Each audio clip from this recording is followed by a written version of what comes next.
अपने Lord Puneet superstar shield में आ चुके हैं। ये वाली फोटो देखो आप उनकी, जो कि उनके इंस्टाग्राम से ही आई है कुछ ना कुछ प्रमोशनल मटेरियल में। यहाँ पे बिल्कुल पुनीत ने, ये क्यों बता रहा हूँ मैं समझ में नहीं आ रहा, लेकिन पूरे जो हाथ में ग्लव्स पे वो भी पूरे शील्ड के स्टाइल में पहने हुए हैं। अब सवाल मेरा एक ही रहेगा आपसे, क्या पुनीत सुपरस्टार ने शील्ड को देख के ये गियर पहना या फिर शील्ड इंस्पायर हुई थी पहले पुनीत सुपरस्टार के इस गियर से? Okay, hello chatters, my name is Rohit and you are watching Wrestle Chatter. Welcome है गाइस आपका वॉइस ऑफ रेसलिंग के 165th एपिसोड में। सबसे पहले ब्लड लाइन के ड्रामा से ही शुरू करते हैं। जे उसो ने अपनी इंस्टाग्राम के ऊपर स्टोरी लगाई है, जो कि आप लोग यहाँ पर देख सकते हो। वो सोलो सिकोवा को गिरा हुआ देख रहे हैं और साथ में लिखते हैं उस he got knocked TF out the out. इसका मतलब कि अब क्लियरली जो गुस्सा है, जो वो है ना, मतलब अब जो है ना आग की, भी अब तो मामला सारा खत्म ही हो चुका है, तो उसी चीज़ की तरफ ये इशारा है। वैसे पॉल हेमन ने भी रिएक्शन दिया इसके ऊपर। स्पोर्ट्स कीड़ा का एक पूरा ट्वीट तो नहीं, ये हाँ ट्वीट ही है, जहाँ पर उन्होंने ग्राफिक डाला हुआ है और इस पर पॉल हेमन लिखते हैं ड्यूली नोटेड, यानी उन्होंने सब देख लिया, सब सुन लिया है, सारी बातें समझ ली हैं दी उसोस की। अब आपको पता है जो अगला स्मैकडाउन का एपिसोड है वहाँ पर रोमन रेंस आने वाले हैं और मनी इन द बैंक से पहले वो आखिरी एपिसोड है, लंदन में है। तो अगली स्मैकडाउन में क्या भसड़ मच सकती है इन ये ब्लड लाइन के मेंबर्स के बीच में, ब्लड लाइन ब्रदर्स के बीच में, वो सिर्फ आप इमेजिन नहीं कर सकते हो। अगली स्टोरी एक अपसेट से रिलेटेड है। तो ज़ेरो न्यूज़ की तरफ से एक ट्वीट आता है जो आप देखो यहाँ पे, upset coming at money in the bank and this is not कोडी और नाइट अपसेट। यानी वो बताना चाह रहे हैं कि वो जो अपसेट है ना वो कोडी रोड्स के हारने से रिलेटेड है, ना वो एले नाइट के ना जीतने से है। अब अगर मैं सोचूं कि फिर वो क्या है, तो मुझे सेथ रॉलिंस का मैच नजर आ रहा है, जो कि वर्ल्ड हेवीवेट चैंपियनशिप के लिए है और वो उसको डिफेंड करने जा रहे हैं। तो क्या फिन बैलर इस चैंपियनशिप को जीतने वाले हैं? लेकिन क्या ये भी सवाल है, क्या सेथ रॉलिंस का हारना सच में एक अपसेट भी है? काफी सारे लोगों के लिए हो सकता है, क्योंकि अभी सेथ रॉलिंस चैंपियन बने हैं अपने पहले ही मेजर टाइटल डिफेंस में। अगर वो इस चैंपियनशिप को हार जाते हैं तो फिर वो लगेगा कि यार टाइटल को ज़्यादा वैल्यूएबल दिखाने के लिए भाई जो चैंपियन है उसको तो एटलीस्ट थोड़े लंबे टाइम तक चैंपियन रखना चाहिए।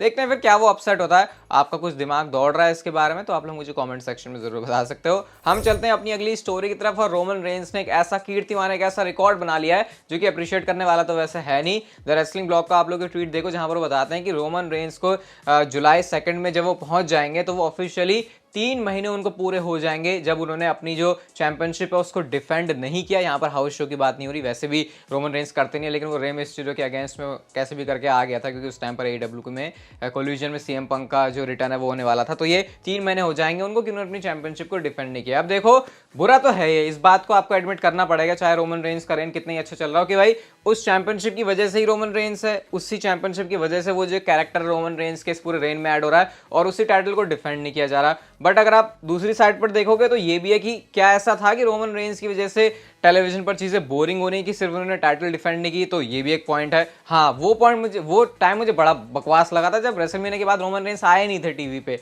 उसके बाद जब उन्होंने अपीयरेंस करनी शुरू करी तो फिर भी चीजें जो है वो बेटर हुई। बट ये तो है क्रिटिसाइज करने वाली बात भाई, मतलब ये तो चलो एंटरटेनमेंट मिला, लेकिन अगर चैंपियनशिप रोमन रेंस के पास है और वो उसको डिफेंड नहीं कर रहे तो फिर थोड़ा सा मामला गड़बड़ है और WWE को इसके ऊपर शायद थोड़ा सा ध्यान देना चाहिए। अगली स्टोरी रिलेटेड है कल के मंडे नाइट रॉ के एपिसोड में ही एक मैच पूरा एक्सपेक्टेड है, जो कि WWE money in the bank premium live event के लिए ऑफिशियल कर देगी। और वो मैच है गुंथर वर्सेस मैट रिडल के बीच में और ये होगा इंटरकॉन्टिनेंटल चैंपियनशिप के लिए। कोई शक नहीं है इस बात में, हो सकता है अगर ये मैच ऐड हो रहा है प्रीमियम लाइव इवेंट के अंदर तो ये शो का सबसे बेस्ट मैच बन जाए, क्योंकि इस मैच को जिस लेवल पर ले जाने की जो पोटेंशियल है वो मुझे आपको बताने की जरूरत नहीं है। वो आप मैट रिडल की इन रिंग स्किल और गुंथर की इन रिंग स्किल से बहुत अच्छी तरीके से वाकिफ हो गए, तो पूरा पॉसिबल है कि कल के मंडे नाइट रॉ के एपिसोड में ये मैच जो है ऑफिशियल हो जाएगा। ट्रिपल एच खुश नहीं है और साथ में निक खान भी। भाई निक खान का जब मुझे पता चलता है ना विंस मैकमैन से उनको थोड़ी सी प्रॉब्लम हुई है, ऐसा तो मैं शायद पहली बार ही सुन रहा हूँ, तो मैं सरप्राइज हुआ है सुन के।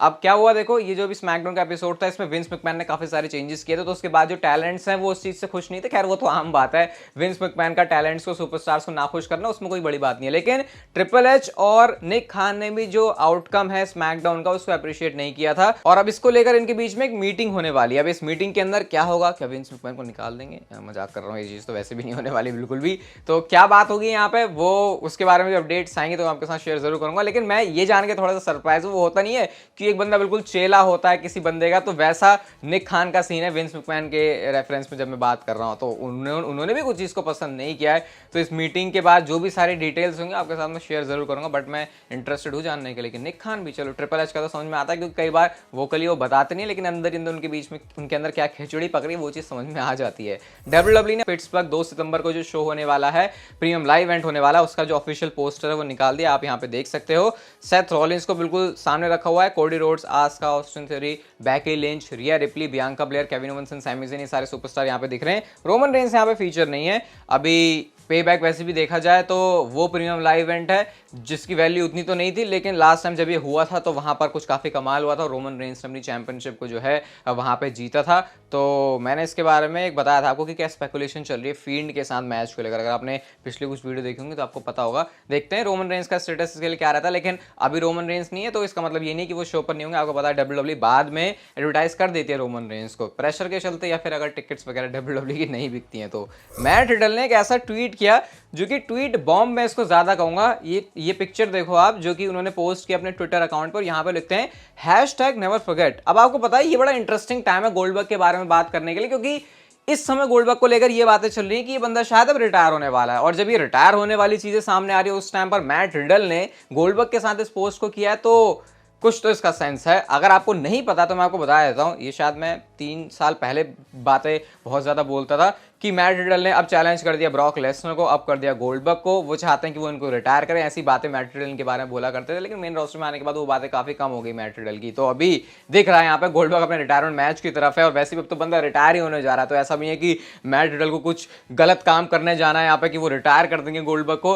लेकिन वही बात है कि मैट रिडल इस समय डब्ल्यूडब्ल्यू के सुपरस्टार है, और ऐसा देख के अभी लग नहीं रहा कि गोल्डबर्ग और डब्ल्यूडब्ल्यू के बीच में कोई ऐसी चीज होने वाली है, क्योंकि इस समय डब्ल्यूडब्ल्यू उनमें खास कोई इंटरेस्टेड है नहीं। तो देखते हैं इसका अगर कुछ मतलब बनता है फिर नहीं। अगर मैट रिडल फोर्स करें या पुश करें डब्ल्यूडब्ल्यू को कि भाई करो यार गोल्डबर्ग के साथ मैच, मजा आएगा मुझे भी करने में, तो फिर शायद ये चीज हो सकती है। बट इतना भी ये चीज आसान नहीं है। डब्ल्यूडब्ल्यू को मैनेजमेंट को मनाना बहुत टेढ़ी खीर होती है बड़े बड़े सुपरस्टार्स के लिए भी। हम चलते हैं अपनी अगली स्टोरी की तरफ। और रोमन रेंस स्मैकडाउन में तो कम आते हैं, मंडे नाइट रॉ में तो आते नहीं है, लेकिन गाइस वो एनएक्सटी में आ सकते हैं। ये मैं क्या बोल रहा हूँ, ऐसा नहीं है हमेशा के लिए आएंगे, सिर्फ एक एनएक्सटी के एपिसोड के लिए रोमन रेंस की अपीयरेंस हो सकती है। और जैसा आप अभी दिख ही रहा होगा आपको, मैंने आपसे कहा भी था कि एनएक्सटी को इंटीग्रेट किया जाएगा रॉ और स्मैकडाउन के साथ में, और उसको एज थर्ड ब्रांड की तरह डब्ल्यूडब्ल्यू देख रही है। तो अगर रोमन रेंस वहां पे जाके अपनी अपीयरेंस करते हैं तो डब्ल्यूडब्ल्यू इस बात को बहुत अच्छे समझती है कि उस शो की वैल्यू होगी, उस पूरे ही शो की वैल्यू होगी, ना सिर्फ उस शो की वैल्यू होगी। मैं ये बात कर रहा हूँ। और ये तो ऑब्वियस है कि रोमन रेंस वहां पर आएंगे तो काफी सारी हेडलाइंस इसके बारे में बनेंगी, व्यूअरशिप भी अच्छी जाएगी, क्योंकि सेथ रॉलिंस के आने की वजह से भी जो व्यूअरशिप है वो 500K के अराउंड थी, तो वो एवरेज 700K पर पहुंच गई थी, और सेथ रॉलिंस के मैच के टाइम पे वो 900K थी। तो इसका मतलब कि क्लियरली डब्ल्यूडब्ल्यू को दिख रहा होगा कि रेटिंग्स में उछाल आ रहा है। और यूएसए नेटवर्क, और पता ही आपको इनके रिलेशन बहुत टाइम पुराने है, तो फिर ये चीज़ हो सकती है। किस पॉइंट पर होगी अभी उसके बारे में कुछ नहीं कहा जा सकता।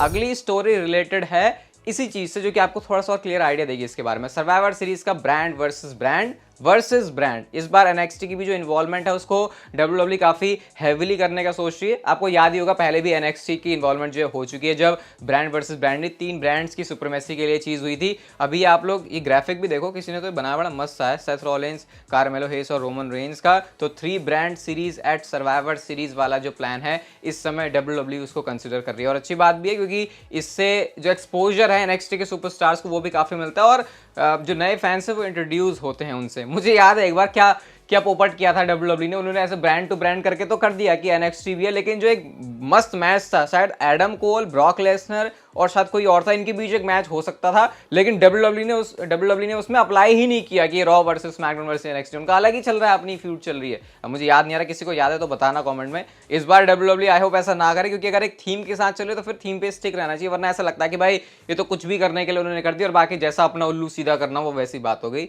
अगर ये चीज हो रही है तो आई होप इस बार अच्छी तरीके से ही हो। अब ट्रिपल ऐसे तो उम्मीद की जा सकती है, लेकिन विंस मैकमैन की इन्वॉल्वमेंट होगी तो फिर बातें यहाँ पर कुछ भी हो सकती है। हम चलते हैं गाइस हमारी आज की नेक्स्ट एंड फाइनल स्टोरी की तरफ, और ये अब तक की बिगेस्ट अपडेट है जो मैं आपको रैंडी ओर्टन के बारे में दे रहा हूं, और डेफिनेटली आप लोग खुश हो जाओगे और राहत की सांस हम सारे लोग ले सकते हैं। सबसे पहले तो सोर्स क्या है, सोर्स है कर्ट एंगल सोर्स है, तो ऐसा कुछ बोलने की जरूरत नहीं कि यार इस डर्ट शीट से आइए, इस वेबसाइट से कौन कितना ज्यादा रिलायबल है, क्योंकि कर्ट एंगल ने खुद अपने शो में, अपने पॉडकास्ट में इस बात को बोला है कि रैंडी ओर्टन रिकवर कर चुके हैं अपनी बैक सर्जरी से, और वो पूरे फिट हैं, वो बहुत अच्छा महसूस कर रहे हैं। और जो एग्जैक्टली बात उन्होंने बोली, अगर मैं कोट करके बोलूं, वो कहते हैं he is gonna come back pretty damn soon, यानी कि कर्ट एंगल की जो बातें हैं वो ये इंडिकेट कर रही है, वो ये हिंट कर रही है कि बस रैंडी ऑर्टन तो तैयार ही हैं, अब बस उनको रिंग में आने की देर है। इतने फिट हो चुके हैं रैंडी ऑर्टन। ये सबसे पॉजिटिव अपडेट है रैंडी ऑर्टन के बारे में, क्योंकि एक पॉइंट पर तो ये भी लग रहा था कि यार आएंगे भी रैंडी ऑर्टन या फिर नहीं, कहीं वो रिटायर तो नहीं हो जाएंगे, क्योंकि उनके फादर ने जिस तरीके से बात बोली थी भाई,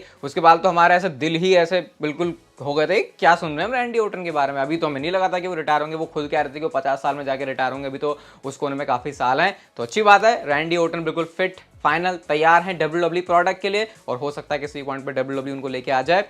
चांसेस इवन है मनी इन द बैंक के भी, चांसेस इवन है समर स्लैम के भी, वहां पर फैंस उनको एक्सपेक्ट कर सकते हैं। हालांकि ज्यादा हाइप होने की जरूरत नहीं, क्योंकि फिर एक्सपेक्टेशन पे चीजें नहीं होती तो फिर दिल भी टूट जाता है। ये वीडियो अगर आपको अच्छी लगी तो इसे लाइक शेयर सब्सक्राइब और नोटिफिकेशन बेल को ऑन कर दो, and see you guys in my next video.